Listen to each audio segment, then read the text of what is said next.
నామంలో కూడి వచ్చిన మీ అందరికీ శుభములు తెలియజేస్తా ఉన్నాను. మనం ప్రభుని ఆరాధించక ముందు కొన్ని లేఖన భాగాలు చూసుకుని మనం ప్రభుని ఆరాధించుకుంటాము. యెషయా గ్రంథము 25వ అధ్యాయం. యెషయా గ్రంథము 25వ అధ్యాయం మొదటి వాక్యము మనం అందరం కలిసి చదువుకుంటామండి. మొదటి వాక్యము మనం అందరం కలిసి చదువుకుంటాం. పేజీ నెంబరు 587వ పేజీ.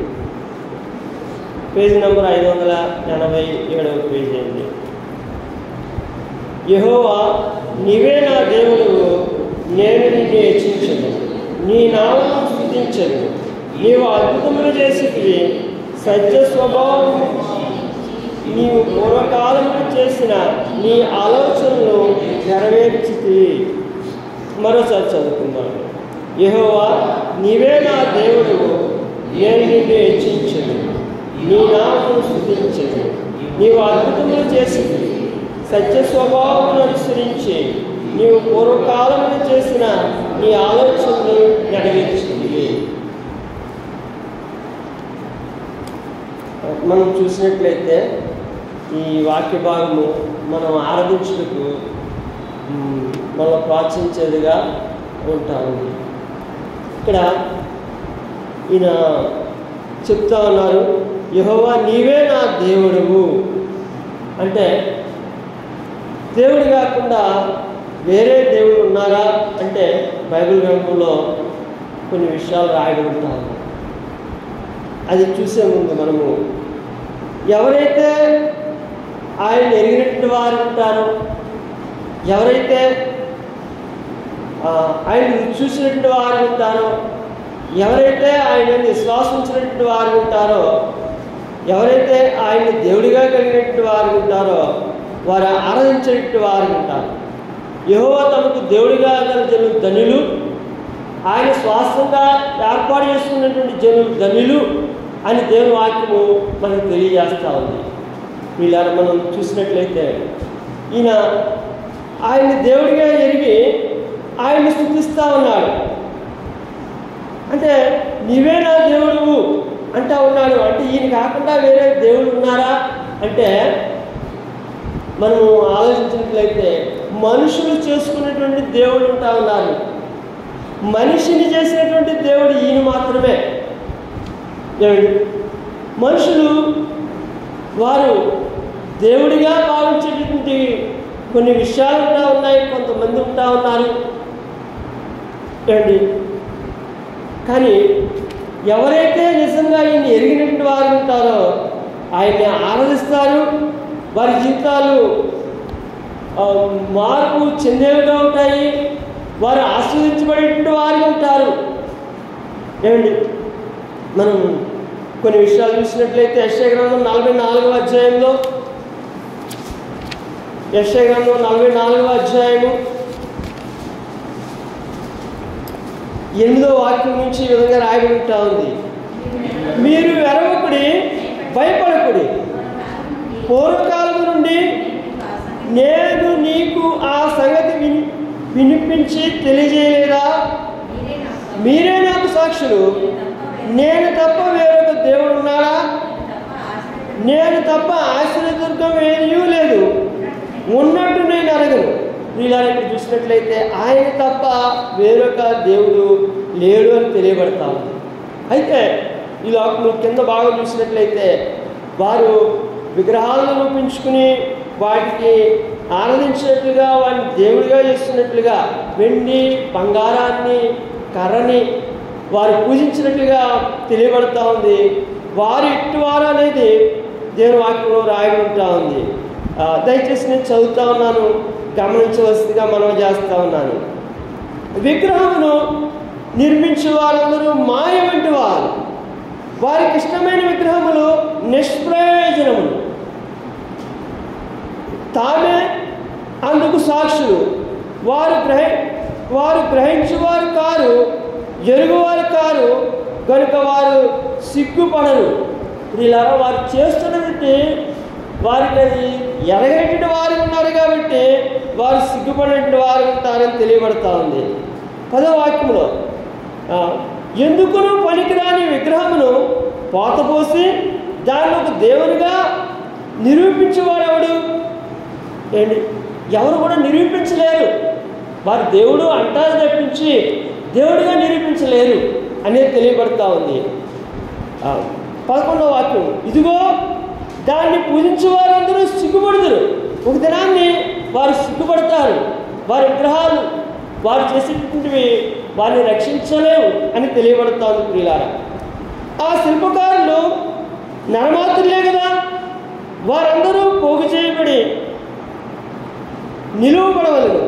నిశ్చయంగా వారు భయపడి సిగ్గుపడదురు. ఓ దినం వస్తుంది, ఆ దినాన్ని వారు భయపడి సిగ్గుపడతారు అనేది తెలియబడతాను ప్రియులారా.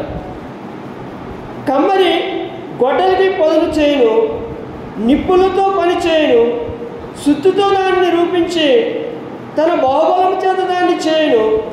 అతడు ఆకలి కొనగా అతని బలం క్షీణించిపోను.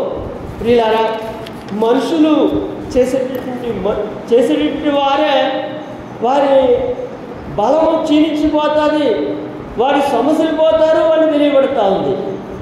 నీళ్లు తాగక సమస్యలుదురు. వడ్లవాడు నూనె వేసి చీరలతో గీసి చిత్రికలతో దాన్ని చక్కజేయను. కర్కాటములతో గుర్తుపెట్టి దాన్ని రూపించును. మందిరంలో దాన్ని స్థాపింపవల్లని నరరూపము గలదానిగాను నర సౌందర్యము గలదానిగాను చేయను. ఒకడు దేవదారి చెట్లు నరకవల్లని పూనుకొను.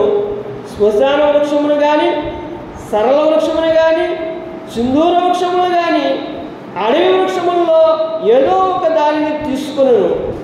ఒక చెట్టు నాటగా వర్షము దాన్ని పెంచును. ఒకడు పొయ్యి కట్టెలకు వాటిని ఉపయోగించును. వాటిలో కొంత తీసుకుని చలి కాచుకును. నిప్పు రాజబెట్టి రొట్టె కాల్చుకును. ఒక తుండు తీసుకుని దానితో ఒక దేవతను చేసుకును. దానికి నమస్కారం చేయను. దానితో ఒక విగ్రహం చేసి దానికి సాగిలిపడును. అగ్నితో సగం కాల్చున్నాను, కొదవ సగముతో మాంసం వండి భక్షించున్నాడు. తిని తృప్తి పొందగా చలి కాచుకొనుచు, ఆహా చలి కాచుకుంటుని గచ్చగా ఉన్నది అని అనుకుంటున్నాడు.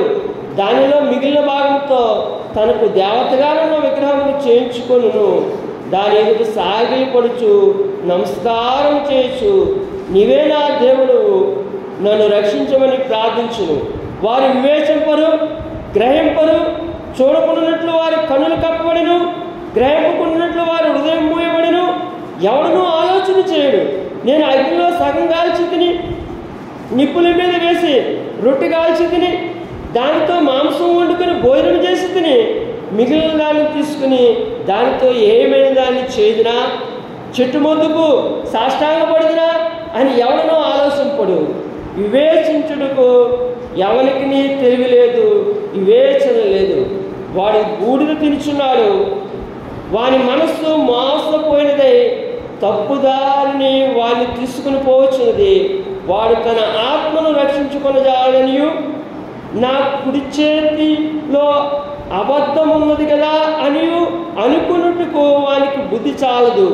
యాకోబు, ఇశ్రాయేలు, వీటిని జ్ఞాపకం చేసుకొను. నీవు నా సేవకుడు, నేను నిన్ను నిర్మించుకుని.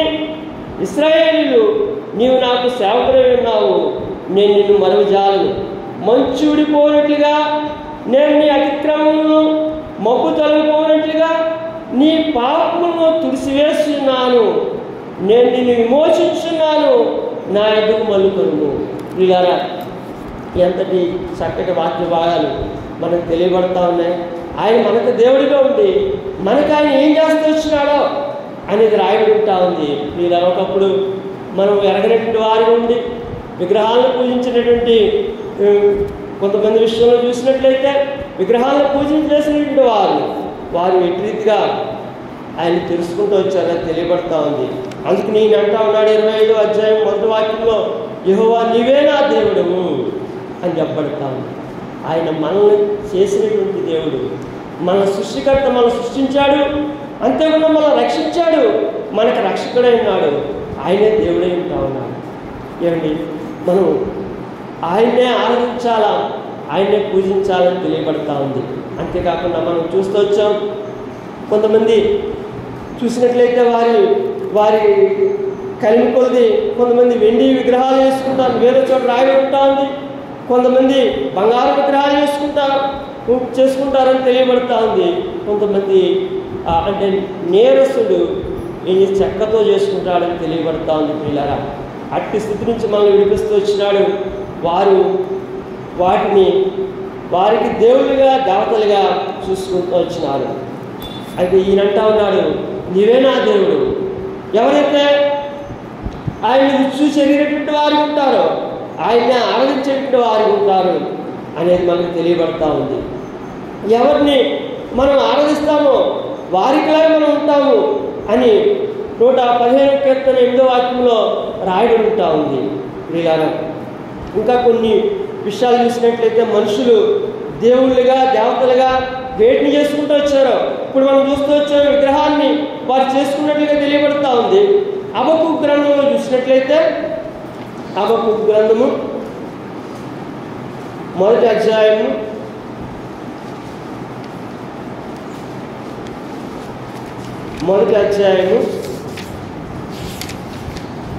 11వ వాక్యము ఈ విధంగా రాయడం ఉంటా ఉంది. తమ బలమనే తమకు దేవతగా భావింతురు, గాలి కొట్టుకుని పోవునట్లు వారు కొట్టుకుని పోవచ్చు అపరాధులు. వీళ్ళారా ఇక్కడ చూసినట్లయితే దేవుని స్థానంలో దేన్ని కూడా ఉంచకూడదని తెలియబడతా ఉంది. మనం కొన్నిసార్లు ఏం చేస్తామంటే మన జ్ఞానాన్ని బట్టి, మన ఆరోగ్యంగా ఉన్న దాన్ని బట్టి, మన బలాన్ని బట్టి మనం అతిశయించి దాన్నే దేవతగా భావించేటువంటి పరిస్థితులు కనబడతా ఉంటాయి. దేవుని స్థానంలో మనం దేన్ని ఉంచకూడదని తెలియబడతా ఉంది. వీళ్ళారా అక్కడ మనం చూస్తూ వచ్చే యెషయా గ్రంథంలో దేవుని స్థానంలో హేయమైనది ఎట్లా చేస్తూ వచ్చారో తెలియబడతా ఉంది. ఏమండి, ఇక్కడ చూసినట్లయితే వారు ఏం చేస్తూ ఉన్నారంటే తమ బలమనే తమకు దేవతగా భావిస్తారు. ఏమండి, తమ తామే వారికి దేవతగా దేవుడికి ఇవ్వాల్సినటువంటి ఆ స్థానం దేవునికి ఇవ్వకుండా ఆ స్థానం తమ్ముకు తామే తీసుకునేటువంటి వారు ఉంటారని తెలియబడతా ఉంది. దేని తెలియబడతా ఉందంటే జీవపు డంబు, నేనంటే ఏమనుకున్నావు అని మన విషయంలో గొప్ప తలంపులు కలిగినటువంటి వారు ఉంట.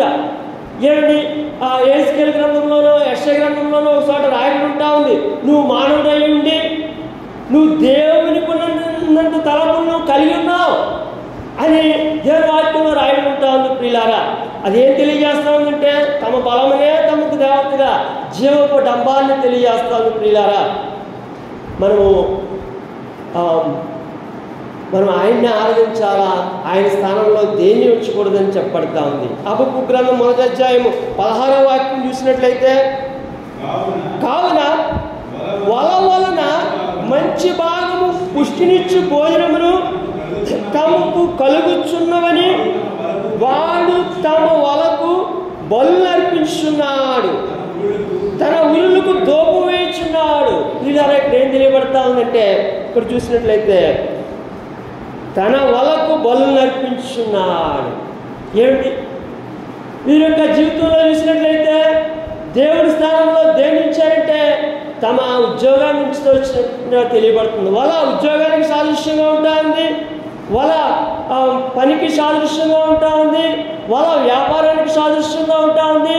ఇక్కడ చూసినట్లయితే దేవునికి ఇవ్వాల్సిన సమయం కూడా దొంగిలించి దేవునికి ఇవ్వాల్సిన సమయం దేవునికి ఇవ్వకుండా తమ జీవనోపాధి తమ దేవుడిగా తలంచేటువంటి పరిస్థితి కనబడుతూ ఉంది.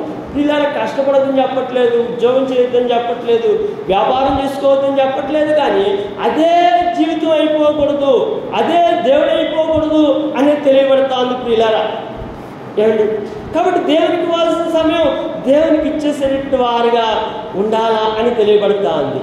తమ వాళ్ళకి ఏం చేస్తూ ఉన్నారంటే బల్లర్పిస్తూ ఉన్నారు అని చెప్పబడతా ఉంది. ఇదేం తెలియబడతా ఉందంటే నేత్రాశకు సాదృశ్యం ఉంటా ఉంది. దేవుడు ఇచ్చినటువంటి సమయంలో దేవుడికి ఇవ్వాల్సిన సమయం దేవుడికి ఇచ్చేవలసిన వారు ఉండాలి. ఇశ్రాయేలు ప్రజలకి దేవుడు ఎంతగానో చెప్తూ వచ్చాడు విశ్రాంతి దినాలను ఆచరించాలని. ఏమిటో వారు ఆచరించలేదు, అవిధేయత చూపుతూ వచ్చారు. ఆ సంవత్సరాలన్నీ లెక్కించి ఆయన ఏం చేశాడంటే శరలోకి పంపించేస్తూ వచ్చాడు. బబులోని శరలోకి పంపించేస్తూ వచ్చాడు. ఎందుకంటే వారు ఒక సంవత్సరము 7 సంవత్సరాలకు ఒక సంవత్సరం భూమిని ఖాళీగా విడిచిపెట్టాలి. వారు ధనాశ చేత ఆ సంవత్సరం కూడా పండించి సంపాదించుకుంటానికి వారు ప్రయత్నం చేస్తూ వచ్చారు. అలా సంపాదించుకుంటూ వచ్చారు. కానీ ఏం జరుగుతూ వచ్చిందంటే వారు శరలోకి వెళ్ళిపోతూ వచ్చారు. అవన్నీ దేవుడు లెక్కించి వారిని బబులోని శరకు పంపించేస్తూ వచ్చారు. వీళ్ళారా కాబట్టి దేవుని ఇవ్వాల్సిన స్థానంలో మరి దేన్ని మనం పెట్టకూడదు, దేన్ని చూడకూడదు అని చెప్పబడతా ఉంది. ఆయన అంటా ఉన్నాడు నీవేనా దేవుడు అని చెప్తా ఉన్నాడు. అంటే ఆయన కాకుండా వేరే దేవుడు ఉన్నారా, మనుషులకు ఉన్నారని తెలియబడతా ఉంది. విగ్రహాల దేవుడిగా ఉన్నట్లుగా తెలియబడతా ఉంది. అంతేకాని తన బలమనే జీవపడంబం వారి దేవుడిగా ఉన్నట్లు కనబడుతూ ఉంది. వారు వలలు వారు చేస్తున్న పని ఉద్యోగం వారికి దేవుడిగా ఉన్నట్లు కనబడుతూ ఉంది. ఏమండి దేవునికి ఇవ్వాల్సిన సమయాన్ని దొంగిలించినట్లుగా కూడా తెలియబడతా ఉంది ప్రియులారా. తర్వాత మనం ఇంకా చూసినట్లయితే ఫిలిప్పీయులకు రాసిన పత్రిక 3వ అధ్యాయము 19వ వాక్యం చూసినట్లయితే ఈ విధంగా రాయబడుతూ ఉంది. చదవండి. ఇక్కడ చూసినట్లయితే వారి కడిపే వారి దేవుడు అంటే శరీరాశ సాదృశ్యంగా ఉంటా ఉంది ప్రియులారా. ఇక్కడ మనం చూసినట్లయితే వారి కడిపే వారి దేవుడు అంచేత చాలామంది దేవునికి సమయం లేనటువంటి పరిస్థితి కనపడతా ఉంది. వారు ఏం చేస్తూ ఉన్నారంటే వారి కడుపునే వారు పూజిస్తూ ఉన్నారు, వారి పన్నే వారు పూజిస్తూ ఉన్నారు, వారి తమను తామే పూజించుకుంటా ఉన్నారు. ఏమండి దేవునికి ఇవ్వాల్సినటువంటి సమయం దేవునికి ఇవ్వట్లేదు. ఇదే జీవపడము, నేత్రాశ, శరీరాశ మనకు తెలియబడతా ఉన్నాయి. ఇలా దేవునికి ఇవ్వాల్సిన స్థానంలో మనం దేని ఇచ్చినప్పటికీ మనం ఆశీర్వాదాలు పొందలేమని చెప్పబడతా ఉంది. అందుకని అంటున్నాడు ఈయన యెహోవా నీవేనా దేవుడు. మరోసారి రాయబడుతోంది కొలసీలు రాసిన పత్రికలో చూసినట్లయితే 3వ అధ్యాయంలో వారికి ఏమి దేవుడిగా ఉంటా ఉందని చూసినట్లయితే విగ్రహారాధనైన ధనాపేక్షను చంపివేయడు. నేను వారి ధనమే వారి దేవుడిగా కనబడుతూ ఉంది, వారి ధనమే వారికి దేవతగా కనబడుతూ ఉంది, వారి ధనాన్నే ఒక విగ్రహంగా చేసుకుని వారు పూజించినట్లుగా తెలియబడుతోంది. ఇలా గత సంవత్సరాల్లో ఎన్నో పరిస్థితులు సంభవిస్తూ వచ్చే వారి ధనం వారిని కాపాడలేకపోతూ వచ్చింది. ధనం మీద ఆధారపడినటువంటి వారు పాడైపోతారని చెప్పబడుతూ ఉంది. ధనం మీద ఆధారపడకూడదని చెప్పబడుతూ ఉంది. ధనం మనం వాడుకోవడానికి దేవుడు ఇచ్చినాడు. ధనం మనకు యజమానిగా ఉండకూడదు, ధనం మనకు సేవకుడిగా ఉండాలా అనేది తెలియబడుతుంది పిల్లరా. వారి ధనమే వారికి విగ్రహం అయిపోయినట్లుగా తెలియబడతా ఉంది. దేవుడికి ఇవ్వాల్సిన ఆ స్థానాన్ని ధనానికి ఇచ్చారు, వారి కడుపుకి ఇస్తూ వచ్చారు, వారి పనికి ఇస్తూ వచ్చినారు. ఏంటి వారి తమకు తామే ఇచ్చుకుంటూ వచ్చినారు. దేవుని కంటే తమను తామే ఎక్కువగా ప్రేమించుకునే పరిస్థితి కనబడతా ఉంది ప్రియులారా. కాబట్టి నీవే నా దేవుడు అని ఆయన దగ్గర సాగిలి పడతా ఉన్నాడు. మనం యెషయా గ్రంథానికి మరలా మనం వచ్చినట్లయితే 25వ అధ్యాయంలోకి వచ్చినట్లయితే యెషయా గ్రంథము 25వ అధ్యాయము 1వ వాక్యంలో యెహోవా నీవే నా దేవుడు. ఇవన్నీ నాకు దేవుడు కాదు ఆయన అంటా ఉన్నాడు. ఇవన్నీ కూడా నాకు దేవుడు కాదు, నీవే నాకు దేవుడు, నేను నిన్నే పూజిస్తాను, నిన్నే ఆరాధిస్తాను అని ఆయన చెప్తా ఉన్నాడు. విధానం కాబట్టి దేవుని వాక్యము మనకు తెలియబడుతుంది. రెండో విషయం మనం చూసినట్లయితే నేను నిన్ను హెచ్చించదును, నీ నామము స్తుతించదును ఆయన అంటా ఉన్నాడు. నేను నిన్ను హెచ్చించదును ఎందుకంటే ఆయన ఆరాధింపదగినటువంటి వాడు, ఆయన పూజింపదగినటువంటి వాడు. హెచ్చించుడంటే అన్నింటికంటే పైన ఆయన ఉంచుట అనేది తెలియబడతా ఉంది. అటు రీతిగా కొంతమంది భక్తులు ఉంచుతూ వచ్చినారు. యేసేపు జీవితంలో చూసినట్లయితే దేవుడినే హెచ్చైన స్థానంలో అన్నిటికంటే పైనుంచినట్లుగా తెలియబడతా ఉంది. రాజు అడుగుతూ వచ్చారు, ఈ కలమావు నువ్వు చెప్పగలవాడు కదా అంటే అది నా వల్ల కాదు అని చెప్తూ వచ్చినాడు. దేవుడే తెలియజేస్తాడు మీకు అని చెప్తూ వచ్చాడు. అంటే ఏం చేస్తూ వచ్చినాడంటే దేవుణ్ణి ఎంతో ఇచ్చిస్తూ వచ్చినాడు వాళ్ళని. అదేవిధంగా దానియేలు విషయంలో కూడా చూసినట్లయితే ఆయన కూడా అట్లా దేవుణ్ణి ఇచ్చించినట్లుగా తెలియబడతా ఉంది. అదేవిధంగా దావీదు విషయంలో కూడా చూసినట్లయితే దేవుడిని ఎంతో వారు హెచ్చించినట్లుగా తెలియబడతా ఉంది. ఇలా మన జీవితాల్లో మనం దేవుణ్ణి హెచ్చించాలా అని చెప్పబడతా ఉంది. అదే ఆరాధన అని తెలియబడతా ఉంది. మనము ఆదివారం వచ్చి ఏదో 2 మాటలు చెప్పి అది ఆరాధించడం అనేది అంటే మన జీవితంలో ఆయన హెచ్చించినప్పుడు మనము నిజమైన రీతిలో మనం ఆయన్ని ఆరాధించట్లేదనేది తెలియబడతా ఉంది. ఇలా అంతేకాకుండా స్తుతించుట ఇక్కడ చెప్పబడతా ఉంది. 25వ అధ్యాయము 1వ వాక్యంలో 2వ భాగం చూసినట్లయితే నీ నామమును స్తుతించెదను. స్తుతించుట మనము అన్నీ కూడా ఆయనవే. ఆయనకు మనం ఏమివ్వగలం? మన ఆరాధన అర్పించగలము, మనం ఆయన్ని స్తుతించగలము. మనం దేవునికి ఇచ్చే విలువైన వాటిలో మనం ఆరాధన, స్తుతి, కృతజ్ఞత అనేది తెలియబడతా ఉంది. ఇది ఎంత విలువైనదంటే ఈ లోకంలో ఉన్నటువంటి ఎంతోమంది చక్రవర్తులు పాలిస్తూ వచ్చారు. కానీ వారు యొక్క సింహాసనములు వేడితో చేసుకుంటూ వచ్చారంటే కొంతమంది బంగారంతో చేసుకుంటూ వచ్చారు, ఎంతో విలువైన వాటితో చేసుకుంటూ వచ్చారు. అయితే దేవుని యొక్క సింహాసనము దేనితో చేయబడుతూ వచ్చింది అని మనం ఆలోచించినట్లయితే దేవుని వాక్యంలో రాయబడి ఉంటా ఉంది. ఎంత విలువైనటువంటిదో అనేది చూసినట్లయితే కీర్తన 22వ కీర్తన 3వ వాక్యంలో ఈ విధంగా రాయబడి ఉంటా ఉంది. 22వ కీర్తన 3వ వాక్యం చూసినట్లయితే నీవు ఇశ్రాయేలీయులు చేయు స్తోత్రముల మీద ఆశీనుడైన ఆయన సింహాసనము దేనితో చేయబడుతూ వచ్చింది అంటే మన స్తుతుల మీద ఆయన సింహాసనం చేయబడుతూ వచ్చింది. అంటే మన స్తుతులు ఎంత విలువైనటువంటివో వీళ్ళారా. కాబట్టి మనము ఆయన ఆరాధించడం ద్వారా, స్తుతించడం ద్వారా మనం ఆస్వాదించబడతాం. నేను యేషోబాదు విషయం చూసినట్లయితే వారు ఏం చేస్తూ వచ్చారు? దేవుని స్తుతించడం మొదలుపెట్టారు. యుద్ధానికి వెళ్ళి ఏమండి యుద్ధంలో విజయం సంపాదిస్తూ వచ్చినారు. యుద్ధం చేయకుండానే వారికి విజయం వచ్చేస్తూ వచ్చింది. యోబు గ్రంథంలో చూసినట్లయితే యోబు ఆ పరిస్థితులు ఆయన స్తుతిస్తూ వచ్చినాడు. 200 ఆశీర్వాదం పొందినట్లుగా తెలియబడతా ఉంది. ప్రియులారా, మనం దేవుణ్ణి స్తుతించినప్పుడు ఆ స్తుతుల మీద ఆశీర్వే ఉంటాడు. ఎక్కడైతే స్తుతిస్తారో, ఎక్కడైతే ఆయన ఆరాధిస్తారో అక్కడ దేవుడు ఉంటాడని చెప్పబడతా ఉంది. ప్రియులారా, మన స్తుతులు ఎంత విలువైనటువంటివో అనేది తెలియబడతా ఉంది. ఆయన సింహాసనం దేనితో చేయబడుతూ వచ్చిందని చెప్పబడతా ఉంది. మన స్తుతులతో ఆయన సింహాసనం చేయబడుతూ వచ్చింది. అంటే ఎంత విలువైనటువంటిది ప్రియులారా.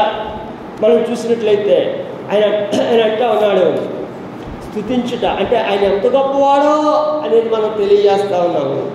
ఆయన సింహాసనాసీనుడిగా మనం చూస్తూ ఉన్నాము. ఏమండి స్తుతి అనేది ఎంత విలువైనదో అని తెలియబడతా ఉంది. తర్వాత మరలా యెషయా గ్రంథంలో 25వ అధ్యాయంలో చూసినట్లయితే ఆయన అంటా ఉన్నాడు నీవు అద్భుతములు చేసితివి. ఆయన ఏం చేస్తూ వచ్చినటువంటి అద్భుతాలు అంటే బైబిల్ గ్రంథంలో చూసినట్లయితే అనేకమైన అద్భుతాలు కనబడుతూ ఉన్నాయి. అయితే మన జీవితంలో చేసినటువంటి అద్భుతాల విషయంలో చూసినట్లయితే యోహాను సువార్త 2వ అధ్యాయంలో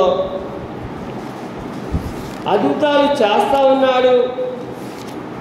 ఆయన ఇంకా చేస్తూనే ఉన్నాడు. మన జీవితంలో ఎన్నో అద్భుతాలు చేస్తూ ఉన్నాడు. యోహాను సువార్త 2వ అధ్యాయము 11వ వాక్యం చూసినట్లయితే గలిలయలోని కానాలో యేసు ఈ మొదటి సూచన క్రియ చేసి తన మహిమను బయలుపరచును. అందువలన ఆయన శిష్యులు ఆయన విశ్వాసం ఉంచిరి. వీళ్ళ మనం చూసినట్లయితే ఆయన చేసినట్టు అద్భుతము ఇక్కడ మొదట అద్భుతము అని రాయబడుతూ వచ్చింది. ఆయన చేసిన మొదట అద్భుతం ఏంటంటే నీళ్ళని ద్రాక్షరసంగా మార్చడం చెప్పబడతా ఉంది. ఆయన చేస్తూ ఇంకా మన జీవితంలో చేస్తున్నటువంటి అద్భుతం ఏంటంటే మన జీవితాన్ని మార్పు చేయటం. ఏంటి మనం ఎటువంటి వారము ఆదాము స్వభావం నుంచి వస్తూ వచ్చాము కాబట్టి మనం కోపడటం ఎంతో సులువు, మనం ఇతరులు ద్వేషించడం ఎంతో సులువు, ఇతరులపైన పగబట్టడం ఎంతో సులువు. ఏంటి ఇతరులపై అసూయపడడం ఎంతో సులువు, అవి ఎంతో సులువుగా మనం చేయగలము. కానీ ప్రేమించడం అనేది ఎంతో కష్టం. ఏమండి, కొన్ని దేవుడు చెప్పినట్టు చేయడం అనేది ఎంతో కష్టం. కాబట్టి మన జీవితాన్ని ఆయన మారుస్తూ ఉన్నాడు. ఎట్లా మారుస్తూ ఉన్నాడంటే కొన్ని పరిస్థితులు అనుమతించి, ఏమండి, దేవుని వాక్యం ద్వారాను కొన్ని పరిస్థితులను మన జీవితాల్లోకి అనుమతించి, ఏమండి, ఆయన మన జీవితాల్ని మారుస్తూ ఉన్నాడు. మన జీవితంలో ఆయన చేసినటువంటి అద్భుతం అని తెలియబడతా ఉంది. ఎందుకంటే మనం మార్పు చెంది ఒక దినాన్ని ఆయనకిలాగా మార్చబడి మనం పరలోకంలో ఉండాలని ఆయన ఉద్దేశం ఏమిటా ఉంది ప్రియులారా. కాబట్టి ఇటువంటి పరిస్థితి వచ్చినప్పటికీ ప్రభువా నన్ను మార్చడానికి దీన్ని మీరు ఉపయోగించుకుంటా ఉన్నారు, ఇది నాకు అనుమతించారు అని ఆయనకు వందనాలు మనం చెప్పేటట్టు వారు ఉండాలి. కొన్నిసార్లు మనకు దిగమింగదు, ఏమండి, కొన్నిసార్లు సహించలేము, కొన్నిసార్లు ఎంతో వ్యాకులంతో ఉండేటువంటి వారు ఉంటాము. ఏమండి, అంటే అవి మన మంచి కొరకు. అందుకనే రోమిలకు రాసిన పత్రిక 8వ అధ్యాయము 28వ వాక్యంలో రాయబడి ఉంటా ఉంది. రోమిలకు రాసిన పత్రిక 8వ అధ్యాయం 28వ వాక్యం చూసినట్లయితే, దేవుని ప్రేమించే వారికి అనగా ఆయన సంకల్పం చొప్పున పిలువబడిన వారికి మేలు కలుగుడికై సమస్తమును సమకూడి జరుగుచునని ఎరుగుదుము. అక్కడ 29వ వాక్యం చూసినట్లయితే, ఎందుకు ఆయన అంటే ఆ యేసుక్రీస్తు ప్రభువారు అనే మనల్ని మార్చడం అనేది వీళ్ళారా మనకు తెలియబడతా ఉంది. అద్భుతాలు మన జీవితాలు మార్చబడట, అంతేకాకుండా మనల్ని బాగు చేయట. ఏంటి, యోహాను సువార్త 4వ అధ్యాయం 54వ వాక్యంలో 2వ అద్భుతం గురించి రాయబడి ఉంటా ఉంది. 4వ అధ్యాయము 54వ వాక్యం చూసినట్లయితే, యోహాను సువార్త, ఇది యేసు యోదే నుండి గలీలుకు వచ్చి చేసిన రెండవ చూసిన క్రియ, రెండవ అద్భుతం గురించి రాయబడి ఉంటా ఉంది. రెండవ అద్భుతం ఏంటంటే వారిని బాగు చేయడం. మన జీవితాలు మారుస్తూ ఉన్నాడు, మన జీవితంలో మనం బాగు చేస్తూ ఉన్నాడు. ఆయన మన పట్ల చేస్తున్నటువంటి అద్భుతాలు, ఈయన సమస్తమును బాగుగా చేయాలి. ఏమండి, ఈయన సమస్తమును బాగుగా చేసేటటువంటి వాడు. మన జీవితంలో ఆయన చేస్తున్నటువంటి అద్భుతాలు ఇంకెన్నో ఉంటా ఉన్నాయి. మన విషయంలో, మన పిల్లల విషయంలో భూ సంబంధంగా ఎన్నో అద్భుతాలు ఆయన చేయొచ్చు. లెక్కింపబడినటువంటి అద్భుతాలు ఆ రెండు మన జీవితంలో ఆయన చేస్తూ ఉన్నాడు. మరో మాట చూసుకుని మనం ఆరాధనలోకి వెళ్తామండి. యెషయా గ్రంథం 25వ అధ్యాయానికి వచ్చినట్లయితే 4వ మాట ఈ విధంగా రాయబడి ఉంటా ఉంది. 4వ మాట చూసినట్లయితే, సత్య స్వభావం అనుసరించి నీవు పూర్వకాలంలో చేసిన నీ ఆలోచనలు నెరవేర్చుతుంది. వీళ్ళరా మన పట్ల ఆయన ఆలోచనలు ఉంటా ఉన్నాయి, ఎంతో ఉన్నతమైనటువంటి ఆలోచనలు ఉంటా ఉన్నాయి, ఎంతో గొప్ప ఆలోచనలు మన పట్ల ఉంటా ఉన్నాయి. అవి ఆయన నెరవేర్చడానికి ఆయన ఇష్టపడతా ఉన్నాడు. ఆ ఆలోచనలు చూసినట్లయితే మనము కొన్ని చూసినట్లయితే ఇర్మియా గ్రంథము 29వ అధ్యాయము 11వ వాక్యం ఈ విధంగా రాయబడి ఉంటా ఉంది. నేను మిమ్మల్ని గూర్చి ఉద్దేశించిన సంగతులు నేను ఎరుగుదును, రాబో కాలమందు మీకు నిరీక్షణ కలిగినట్లుగా అవి సమాధానకరమైన ఉద్దేశంలే కానీ హానికరమైన కావు. ఇదే యెహోవా వాక్కు. మన పట్ల ఆయన కొన్ని ఉద్దేశాలు కలిగి ఉంటా ఉన్నాడు. మనల్ని ఆశీర్వదించడం కొరకు, మనం దీవించడం కొరకు ఆయన ఉద్దేశాలు కలిగి ఉంటా ఉన్నాడు. వీళ్ళారా మనం ఇందా చదివాం రోమిలకు రాసిన పత్రిక 8వ అధ్యాయం 28 నుంచి 30 వరకు చూసినట్లయితే మన పట్ల ఆయనకు ఉన్నటువంటి ఉద్దేశం రాయబడి ఉంటా ఉంది.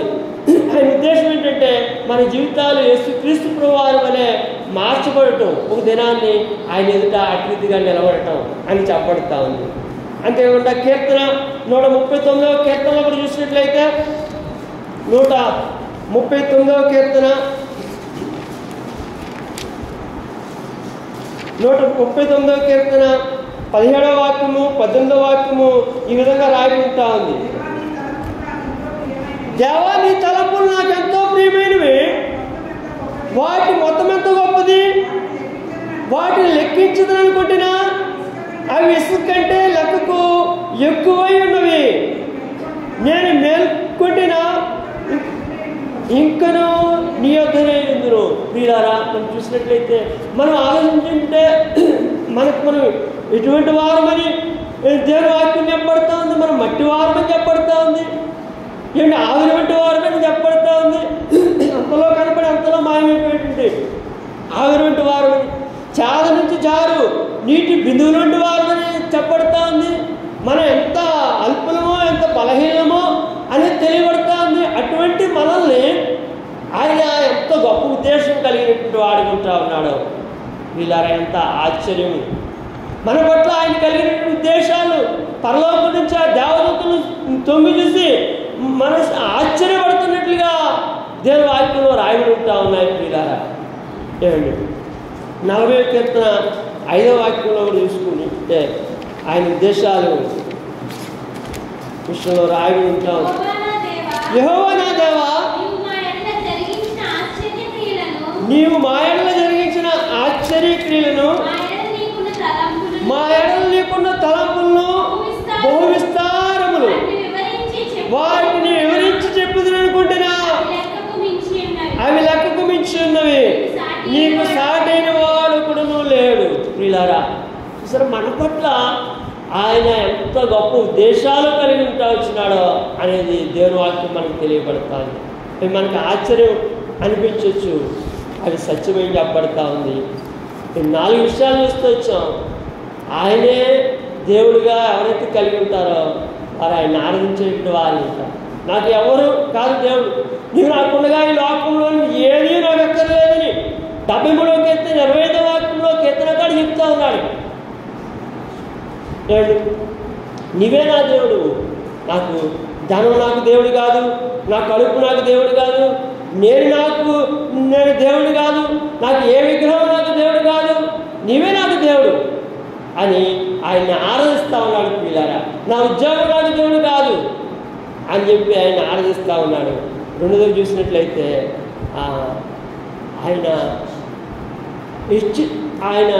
ఆయన ఇచ్చిస్తూ ఉన్నాడు. మనం చూస్తూ వచ్చాం, మన పితరులు బైబిల్ గ్రంథంలో ఉన్న వారి రీతిగా ఆయన ఇస్తూ వచ్చారు. మూడవది చూసినట్లయితే అద్భుతాలు చేస్తూ వచ్చాడు మన పట్ల, అవి మనం అనుభవిస్తూ ఉన్నాం. నాలుగవదిగా మన పట్ల ఆయన గొప్ప ఉద్దేశాలు కలిగి ఉన్నారు, మనకు గొప్ప నిరీక్షణ ఉంటా ఉంది. కాబట్టి యెహోవా తమకు దేవుడిగా గల జనులు ధనులు, ఆయన తమ స్వాస్థంగా ఏర్పాటు చేసుకున్న జనులు ధనులు అని దేవుని వాక్యంలో ఆ ధనుల్లో మనం ఉంటా ఉన్నాం. అందుని బట్టి ఆయనకి వందనాలు చెల్లించబద్దులు పెడుతూ ఉన్నాం. మన కొరకు మనం చూస్తూ వచ్చాం. యెషయా గ్రంథంలో 44వ అధ్యాయంలో ఆయన మనల్ని విమోచిస్తూ వచ్చినాడు. ఆయన తన రక్తంతో మనల్ని కొనుక్కుంటూ వచ్చినాడు. మనల్ని ఎంతో విలువైన వారిగా ఆయన ఎంచుతూ వచ్చినాడు. ఆయన మన కొరకు ఆయన ప్రాణమే పెట్టి వస్తూ వచ్చాడు. ఆయన శిలువలో మన కొరకు ప్రభువారు వేలాడుతూ వచ్చారు. మనం పొందవలసిన శిక్ష ఆయన పొందుతూ వచ్చారు. మనకు విడుదల విమోచన ఆయన మనకు కలగజేస్తూ వచ్చారు.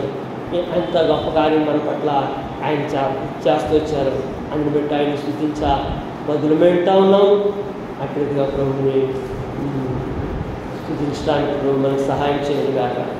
దయచేసి లేచిన ప్రభుత్వంగా మనం చేస్తూ ఉన్నానండి. సమయంలో పాట పాడుకుంటాం. ఆఖరి చరణం పాడేటప్పుడు సండే స్కూల్ వెళ్తాం.